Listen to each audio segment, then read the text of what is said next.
चलिए अब आगे हम देखते, आइए इस प्रश्न का उत्तर खोजने का प्रयास करें। क्रियाकलाप 4.5। क्रियाकलाप 4.5, किसी बीकर या मग में थोड़ा गर्म जल भर लीजिए। तापमापी बल्ब को जल में डुबोइए। पारे के तल के स्थिर होने तक प्रतीक्षा कीजिए। जब पारे का तल स्थिर हो जाए तब नोट कीजिए। अब तापमापी को जल के बाहर निकालने से ध्यानपूर्वक देखिए क्या होगा।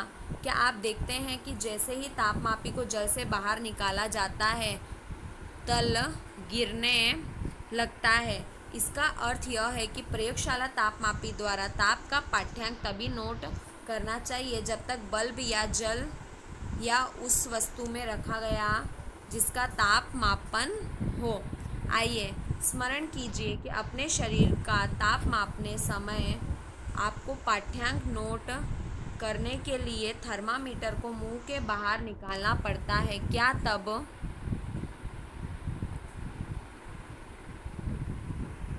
आप प्रयोगशाला तापमापी को अपने शरीर का ताप मापने के लिए उपयोग कर सकते। स्पष्ट है कि प्रयोगशाला तापमापी का उपयोग इस प्रयोजन के लिए सुविधाजनक नहीं है। हमारे शरीर का ताप मापने के लिए प्रयोगशाला का जो होता है तापमापी वो हमारे लिए सुविधाजनक नहीं है। डॉक्टरी थर्मामीटर को मुंह से बाहर निकालने पर पारे का तल नीचे या ऊपर क्यों नहीं जाता? डॉक्टरी थर्मामीटर का फिर से परीक्षण कीजिए। क्या आप बल्ब के पास कोई विभिन्न या देखते हैं विभंग देखते हैं? विभंग क्या लाभ है? यह पारे के तल को अपने आप नीचे गिरने से रोकता है। बुझो ये जानने के लिए उत्सुक है कि जब तापमापी का बल्ब किसी वस्तु के संपर्क में आता है तो पारे के तल में परिवर्तन क्यों होता है? तो बुझो यह जानना चाहता है। चलिए आगे। तापमापी में पारे का प्रयोग के विषय में अनेक चिंताएं हैं। पारा एक विषकांत पदार्थ है और यदि तापमापी टूट जाए तो इसका निपटना अत्यंत कठिन हो जाता है। और डिजिटल थर्मामीटर उपलब्ध है जिनमें पारे का उपयोग नहीं होता है। चलिए आगे। 4.4 ऊष्मा का स्थानांतरण संभव। आपने देखा होगा कि जब किसी बर्तन को ज्वाला पर रखते हैं तो वो तप्त हो जाता है। इसका कारण है ऊष्मा ज्वाला से बर्तन की ओर चली जाती है। जब बर्तन को ज्वाला से हटा लेते हैं तो धीरे धीरे ठंडा हो जाता है। ये ठंडा क्यों हो जाता है? ऊष्मा बर्तन के परिवेश की ओर स्थानांतरित हो जाती है। इसी प्रकार आप समझ सकते हैं कि दैनिक दोनों स्थितियों में ऊष्मा गर्म वस्तु से ठंडी वस्तु की ओर प्रवाहित होती है। वास्तव में ऊष्मा सदैव गर्म वस्तु की अपेक्षाकृत ठंडी वस्तु की ओर प्रवाहित होती है। तो यह आपके विकल्प में या खाली जगह में सही गलत में पूछा जा सकता है। ऊष्मा सदैव ठंडी से गर्म की ओर या गर्म से ठंडी की ओर या किस तरफ प्रवाहित होने के लिए अपेक्षाकृत होती है? तो ऊष्मा सदैव ठंडी वस्तु से गर्म वस्तु से ठंडी वस्तु की ओर जाने के लिए प्रवाहित होती है। ठीक है। चलिए पहली जानना चाहती है कि क्या इसका यह अर्थ है कि दो वस्तुओं का ताप समान हो तो ऊष्मा स्थानांतरित नहीं होती है? ऊष्मा किस प्रकार स्थानांतरित होती है? आइए इसकी हम खोज करते हैं। क्रियाकलाप 4.6 एल्यूमीनियम या लोहे जैसी किसी धातु की एक छड़ अथवा चपटी पट्टी लीजिए। छड़ पर मोम के छोटे छोटे टुकड़े चिपकाइए। ये टुकड़े लगभग समान दूरियों पर होने चाहिए। चित्र 4.7 की छड़ एक सिरे को एक प्रयोगशाला स्टैंड पर कसिए। यदि आपको स्टैंड न मिले तो आप छड़ के एक सिरे को ईंटों के बीच में दबाकर रख सकते। अब छड़ के दूसरे सिरे को गर्म कीजिए और ध्यानपूर्वक देखिए इस तरीके का क्रियाकलाप हमें करना है। हमें स्टैंड नहीं मिले तो हम ईंटों के बीच में रख सकते हैं। चलिए मोम के टुकड़ों का क्या होता है? क्या ये टुकड़े गिरना आरंभ कर देते हैं? कौन सा टुकड़ा सबसे पहले नीचे की ओर गिरता है। क्या आप सोचते हैं कि ऊष्मा ज्वाला के सबसे निकट के सिरे से दूसरे सिरे की ओर स्थानांतरित होती है? वह प्रक्रम जिसमें ऊष्मा किसी वस्तु के गर्म सिरे से ठंडे सिरे की ओर स्थानांतरित होती है वह चालक कहलाता है। चलिए, चालक किसे कहते हैं? तो यहाँ पे बताया गया है कि ऊष्मा किसी वस्तु के गर्म सिरे से ठंडे सिरे तक स्थानांतरित होती है, उसे हम चालन कहते हैं। ठीक है। क्या सभी पदार्थ में ऊष्मा का चालन आसानी से हो जाता? आपने अवश्य देखा होगा कि खाना पकाने के लिए उपयोग किए जाने वाली धातु के बर्तन में प्लास्टिक की लकड़ी की हत्ती लगी होती है। क्या आप किसी तप्त बर्तन को हत्ती से पकड़कर बिना हाथ लगाए उठा सकते हैं? तो बताइए, बिना हाथ लगाए आप उसे उठा सकते हैं। क्रियाकलाप 4.7, किसी छोटे बर्तन या बीकर में गर्म पानी लीजिए। कुछ वस्तुओं जैसे कि स्टील की चम्मच, प्लास्टिक का स्केल, पेंसिल तथा डिवाइडर एकत्रित कीजिए। इन सभी वस्तुओं के एक सिरे को गर्म पानी में डुबोइए। कुछ देर प्रतीक्षा करने के पश्चात दूसरे सिरे को छूकर देखिए। आपने प्रेक्षण को सारणी 4.3 में दर्शाई है। देखिए, यहाँ पे आपको दर्शाना है। जो पदार्थ आप अपने से होकर ऊष्मा को आसानी से जाने देता है उन्हें ऊष्मा का चालक कहते हैं। और इनके उदाहरण एल्यूमिनियम, आयरन तथा कॉपर। जो पदार्थ अपने से होकर ऊष्मा को आसानी से नहीं जाने देते वो कुचालक कहलाते हैं। जो क्या बोलते हैं? जो आसानी से ऊष्मा से होकर अगर उसे जाने देते तो वो क्या कहलाता है? चालक कहलाता है। और जो ऊष्मा से होकर नहीं जाने देता है वह कुचालक कहलाता है। अब हमें कुचालक और चालक के कुछ उदाहरण के बारे में जानकारी लेनी है। चलिए, यहाँ पे देखिए, विभिन्न पदार्थों में ऊष्मा का चालन, जैसे प्लास्टिक तथा लकड़ी, कुचालकों को ऊष्मारोधी भी कहते हैं। अब आपसे कुचालक की जगह ऊष्मारोधी किसे कहते हैं वो भी पूछा जा सकता है। जल तथा वायु ऊष्मा के कुचालक हैं। तब इन पदार्थों को ऊष्मा स्थानांतरण कैसे होता है ये पता लगाते हैं। तो हमें यह पता लगाना है। जल तथा वायु कुचालक है। चलिए, 4.8, गोल पेंदे का फ्लास्क लिया। यदि फ्लास्क उपलब्ध न हो तो बीकर लिया जा सकता है। इसे जल से 2/3 भरिए और इसको किसी तिपाई पर रखिए अथवा फ्लास्क को रखने का कोई ऐसा प्रबंध कीजिए जिससे कि आप इसे नीचे की एक मोमबत्ती रखकर इसे गर्म कर सके। फ्लास्क में जल के स्थिर होने की प्रतीक्षा कीजिए और एक स्ट्रॉ की सहायता से फ्लास्क के पेंदे पर पोटेशियम परमैंगनेट का एक क्रिस्टल धीरे से रखिए। अब क्रिस्टल के ठीक नीचे मोमबत्ती जलाकर जल को गर्म कीजिए। अपने प्रेक्षण को नोटबुक में लिखिए। जो आप देख रहे हैं उसका चित्र बनाइए। जो 4.9 में जल को गर्म करते हैं तो ज्वाला के पास जल गर्म हो जाता है। गर्म जल ऊपर उठता है और इस गर्म जल के आसपास का ठंडा जल उसका स्थान लेने के लिए आ जाता है। फिर यह जल भी गर्म होकर ऊपर उठता है। आसपास के जल फिर इसके स्थान पर आ जाते हैं। यह प्रक्रिया तब तक चलती रहती है जब तक कि सारा जल गर्म न हो जाए। ऊष्मा स्थानांतरण की इस विधि को संवहन कहते हैं। इस विधि को हम संवहन के नाम से जानते हैं। देखिए, इस तरीके का आपको करना है। चलिए आगे।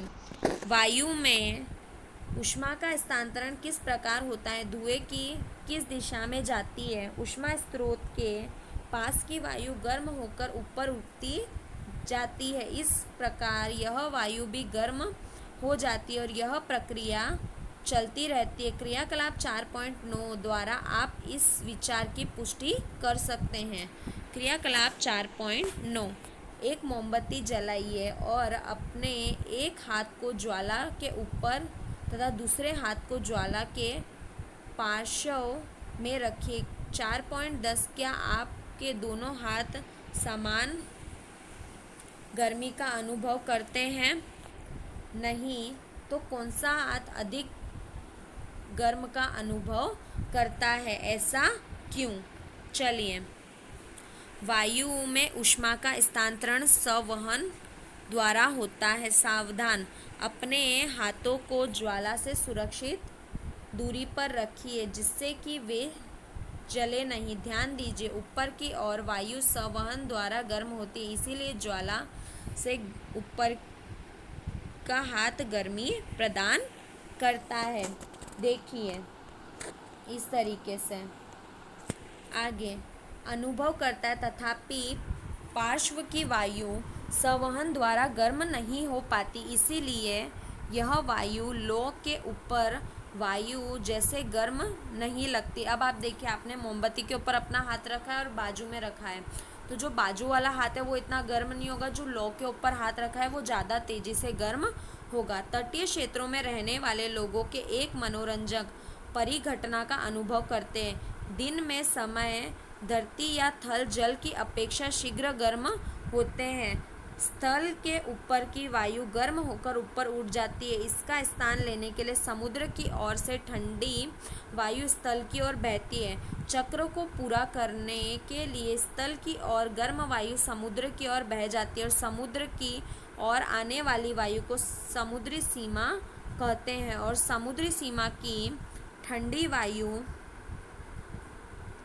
का लाभ उठाने के लिए तटीय क्षेत्रों के भवनों में खिड़कियां समुद्र की ओर बनाई जाती है। रात्रि में यह प्रक्रम ठीक विपरीत हो जाता है, समुद्र स्थल की अपेक्षा धीमी गति से ठंडा हो जाता है, इसलिए स्थल की ओर से ठंडी वायु समुद्र की ओर बहती रहती है। देखिए, आपको इस तरीके का बताया गया है। अब क्या होता है, देखिए यहाँ से क्या होता है, ठंडे से गर्म की ओर बहती है और यहाँ पे गर्म से ठंडे की ओर बहने का काम करती है। ठीक है, चलिए अब आगे यह थल समीर कहलाता है। चित्र 4.11 की परिघटना को दर्शाता है। जब हम धूप में खड़े होते हैं तब हम गर्माहट का अनुभव करते। सूर्य से हम तब तक ऊष्मा को कैसे पहुंचती है, यह चालन अथवा संवहन द्वारा हम तक नहीं पहुंच सकती, क्योंकि इन दोनों प्रक्रमों में ऊष्मा स्थानांतरण के लिए माध्यम आवश्यक है। चूँकि पृथ्वी तथा सूर्य के बीच अधिकांश स्थान में कोई माध्यम जैसे आप देख सकते हो कि कोई माध्यम जैसे कि वायु नहीं है, अतः सूर्य हम तक ऊष्मा के एक अन्य प्रक्रम द्वारा, जिसे विकिरण कहते हैं, विकिरण द्वारा स्थानांतरण में माध्यम जैसे वायु अथवा जल की आवश्यकता नहीं होती। माध्यम विद्यमान हो न हो, बीकर द्वारा ऊष्मा का स्थानांतरण हो जाता है। जब तक किसी हीटर के सामने तो हम इसी प्रक्रम द्वारा ऊष्मा प्राप्त करते हैं। ज्वाला से हटाकर रख कोई गर्म बर्तन ठंडा होने समय अपनी कुछ ऊष्मा की विकिरण द्वारा परिवेशन को स्थानांतरित करता है। हमारा शरीर विकिरण द्वारा ही परिवेशन को ऊष्मा देता है तथा उससे ऊष्मा ग्रहण करता है। चलिए, सभी गर्म पिंडों विकिरणों के रूप में ऊष्मा विकिरित करता है। जब ये ऊष्मा विकिरण किसी अन्य वस्तुओं से टकराती है तो इसका कुछ भाग परिवर्तित हो जाता है और कुछ भाग अवशोषित हो जाता है, परागत हो सकता है। ऊष्मा के अवशोषित भाग के कारण वस्तु का ताप बढ़ जाता है और धूप से बाहर जाते समय आपको छाते का उपयोग करने का परामर्श क्यों दिया जाता है। अब देखिए, सभी गर्म पिंडों के विकिरण के रूप में ऊष्मा विकिरित हो जाती है और विकिरण किसी अन्य वस्तु से टकराती है और भाग में परिवर्तन आता है। परिवर्तन आने के साथ साथ अवशोषित भाग के कारण वस्तु का ताप क्या हो जाता है, ऊष्मा का ताप बढ़ जाता है। और जब ताप बढ़ जाता है तो हमें बाहर जाते समय किसी छाते का उपयोग करना पड़ता है। चलिए 4.5 सर्दियों तथा गर्मियों में हमारे पहनने के वस्त्र के प्रकार। आप जानते हैं कि गर्मियों में हम हल्के रंग के वस्त्र को वरीयत करते हैं तथा सर्दियों में हम गहरे रंग के कपड़े पहनना पसंद करते हैं। ऐसा क्यों, आइए पता लगाते हैं। क्रियाकलाप 4.10। टीन के एक जैसे दो डिब्बे लीजिए। इनमें से एक बाहरी पुष्ट से काला तथा बाहरी पुष्ट से सफ़ेद रंग का हो। पेट कीजिए और चित्र 4.12। दोनों डिब्बों में बराबर मात्रा में जल भरिए। उन्हें दोपहर के समय में बाहर रख दीजिए और 1 घंटे के लिए धूप में रख दीजिए। दोनों डिब्बों में भरे जल को ताप मापिए। क्या आप दोनों का ताप में कुछ अंतर पाते हैं और किस डिब्बे में? हाँ, जो काले रंग का डिब्बा होगा जल अधिक गर्म है। देखिए किस डिब्बे में जल, तो केवल जल को छूकर आप पता लगा सकते हैं कि दोनों में अंतर क्या है। क्रियाकलाप 4.11। क्रियाकलाप 4.10 के उपयोग में दिए गए डिब्बे लीजिए। इन दोनों में समान मात्रा में जल भरकर लगभग 60 सेल्सियस से गर्म कर दीजिए। दोनों डिब्बों को किसी कमरे अथवा छाया में रख दीजिए और 10 से 15 मिनट के पश्चात प्रत्येक डिब्बे के जल का ताप ज्ञात कीजिए। क्या दोनों डिब्बों में जल का ताप समान दर से कम हुआ? नहीं। क्या इन क्रियाकलापों से आप यह निष्कर्ष निकाल सकते हैं कि गर्मियों में सफ़ेद या हल्के रंग के वस्त्र तथा सर्दियों में गहरे वस्त्र पहनना अधिक आरामदायक होता है? हाँ, जो हमने एक काला रंग का बर्तन लिया, एक सफ़ेद रंग का, तो हमने काले रंग के बर्तन को कहाँ रख दिया और सफ़ेद रंग के बर्तन को, दोनों को धूप में रख दिया। अब धूप में रखने के पश्चात जो काले रंग का बर्तन है वो अधिक गर्म हो गया। तो इसी से यह हमें जानने को मिलता है कि हमें क्या करना चाहिए गर्मियों में, हल्के रंग के कपड़े की, जिससे क्या हो सके हमें गर्मी अधिक न लगे, और सर्दियों में हमें गाढ़े रंग के कपड़े पहनने चाहिए। गहरे रंग के पुष्ट के अपेक्षाकृत अधिक ऊष्मा अवशोषित करते, इसीलिए सर्दियों के गहरे रंग के वस्त्र पहनना हमें सुखद लगता है। हल्के रंग के कपड़े ऊष्मीय विकिरणों से अधिकांश भाग को परिवर्तित कर देते, इसीलिए गर्मियों में हमें हल्के रंग के कपड़े आरामदायक लगते हैं। सर्दियों में ऊनी वस्त्र हमें उष्ण बनाए रखते हैं। चलिए सर्दियों में हमें ऊनी वस्त्र पहनना ऊनी ऊष्मारोधी, इससे कि अतिरिक्त ऊन के रेशों के बीच में वायु ट्रॉप रहती है। यह वायु हमारे शरीर की ऊष्मा को ठंडे परिवेश की ओर विकिरित होने से रोकती है, हमें उष्णता का अनुभव होता है।